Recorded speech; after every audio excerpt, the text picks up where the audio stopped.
ओम शांति। सुप्रभात रूहानी आत्माओं। चलिए आज मैं आपको एक मई की मुरली के अनमोल महत्वपूर्ण बिंदुओं को छोटे और सरल तरीके से समझाऊंगी। पहला पॉइंट, सीढ़ी के चित्र में आधा कल्प भक्ति के नृत्य का है और आधा कल्प ज्ञान के नृत्य का। जब भक्ति का नृत्य होता है तब ज्ञान का नृत्य नहीं होता, और जब ज्ञान का नृत्य होता है तब भक्ति का नहीं होता। आधे कल्प में रावण की प्रालब्ध चलती है और आधे कल्प में तुम बच्चे प्रालब्ध का भोग करते हो। यह गूढ़ रहस्य सीढ़ी के चित्र में समाया हुआ है। दूसरा पॉइंट, भक्ति और ज्ञान दो अलग अलग बातें हैं। जब भक्ति होती है तब ज्ञान नहीं रहता, और जब ज्ञान प्राप्त होता है तब भक्ति समाप्त हो जाती है। भक्ति मनुष्य को धीरे धीरे नीचे की ओर अर्थात पतन की दिशा में ले जाती है। तीसरा पॉइंट, सतयुग और त्रेता में भक्ति नहीं होती, वहाँ सब पवित्र सुखी और ज्ञानी होते हैं। भक्ति द्वापर से शुरू होती है, जब मनुष्य नीचे गिरना शुरू करता है। चौथा पॉइंट, बिना याद के आत्मा की गंदगी खत्म नहीं होगी।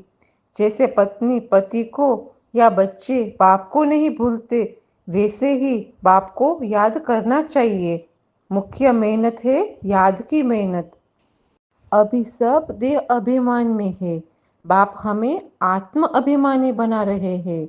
यही ज्ञान सिर्फ ब्राह्मण बच्चों को मिलता है। पांचवा पॉइंट, जब भारत में अत्यधिक भ्रष्टाचार फैल जाता है तब परमात्मा अवतार लेते हैं। बाप कहते हैं, जब जब धर्म की बहुत अधिक हानि होती है तब मैं पृथ्वी पर आता हूँ। वे हर कल्प में आकर पतित भारत को फिर से स्वर्ग बना देते हैं। छठा पॉइंट, मनुष्य अपने आत्मिक पिता को पहचान नहीं पाता, इसी कारण वह उसकी निंदा करता रहता है।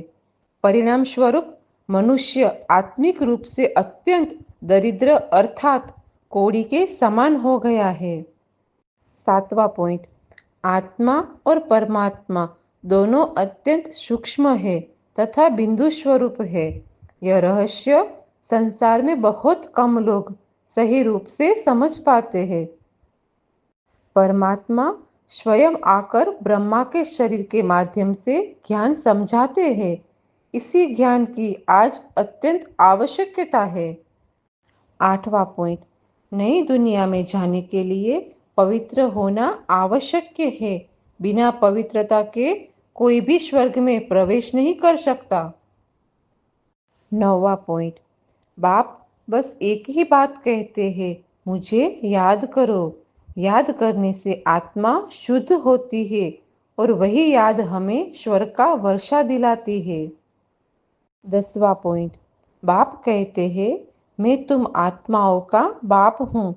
अगर तुम शिव बाबा को और वर्षे को याद करोगे तो तुम्हारे पिछले जन्मों के पाप खत्म हो जाएंगे। फिर भी बच्चे कहते हैं, हम भूल जाते हैं।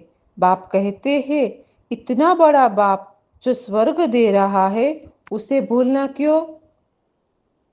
घर गृहस्थ में रहते हुए भी काम करो, नौकरी करो, राज करो, कुछ भी करो, लेकिन बुद्धि का योग बाप से जुड़ा रहना चाहिए।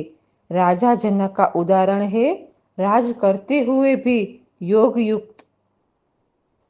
11वां पॉइंट, आज बाबा ने सदा अतीन्द्रिय सुख की अनुभूति करने वाले अटल अखंड स्वराज्य अधिकारी भव का वरदान दिया है।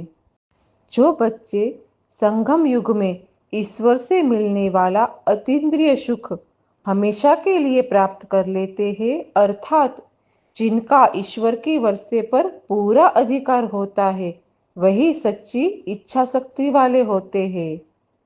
ऐसे बच्चे को कभी न टूटने वाला और स्थिर अतीन्द्रिय सुख का अनुभव होता है।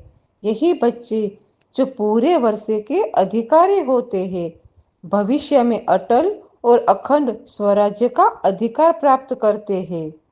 यदि आप इसी प्रकार सरल और स्पष्ट तरीके से मुरली के पॉइंट्स जानना चाहते हैं तो इस चैनल से जुड़े रहने के लिए सब्सक्राइब करें।